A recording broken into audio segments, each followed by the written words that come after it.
times. It's just amazing that he ended up getting saved. We've seen people commit suicide, and we've seen people that have been at the top of life, experiencing what everybody wishes and says, oh, I would die to have that life, and they're so empty. Enough to commit suicide. People you think have everything. We've seen that happen a few times in the past 7 years we've been touring. One of the things that Head said on the video was, he was like, God, I don't know if you're real, but if you are, please take these drugs away from me, because you ruined my life. And I know that there are people here who have given God an ultimatum like that before. You said, God, if you're real, please show up. And some of you were really, really seeking, and he showed up, and you got saved, and your life has been changed. Let me hear you if that was you.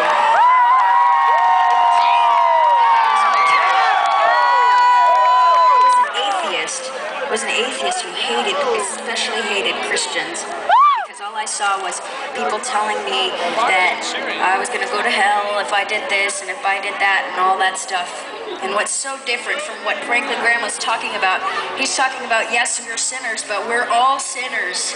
No one doesn't sin. If they do, then they're lying. If they say that they don't sin, then they're lying.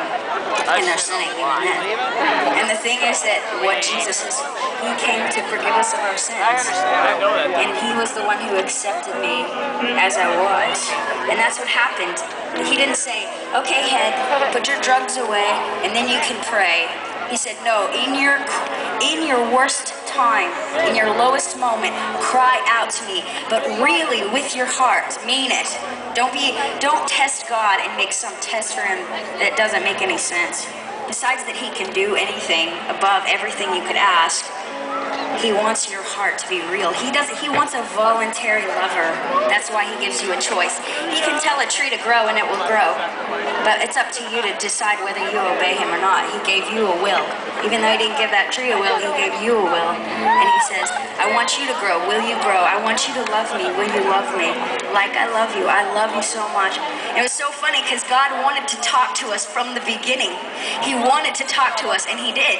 Face to face. And do you know what happened? The people were so scared of that fire. They were like, oh God, please don't talk to us. Just talk to Moses. We'll listen to what he says. You're too scary. You're too holy. We can't look at you. So he said, fine, I'll talk to Moses. You listen to him. And he talked through Moses, and the people didn't listen. And since then, he used prophets to talk to people. People who were brave enough to face God and say, I'm going to face God. And they faced him. And you know what people did to those prophets when God spoke to them? They said, this is what God says. And the people were like, what does he say? And he says, turn from your sins. They said, no, he doesn't. Kill him. Kill the prophet. So then he decided to send his own son to talk to us. He sent Jesus to talk to us, even though he knew that we would kill him too.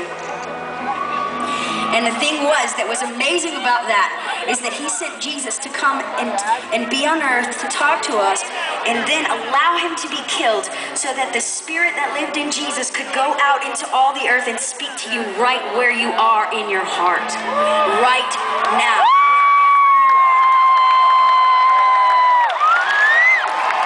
And what happened when Head was in his room? What happened when Head was in his room is he said, God, if you're real, show up. And then he did this weird thing. You saw him. He was like, oh my God. Then God showed up. I felt, he was like shaking in the video. Did you see him? He said, oh my God. Then God showed up and I felt love. I've never felt so loved, and it was not condemning. It was, I see you for who you are, and I love you exactly as you are. But I'm not going to leave you that way because that's not what I intended.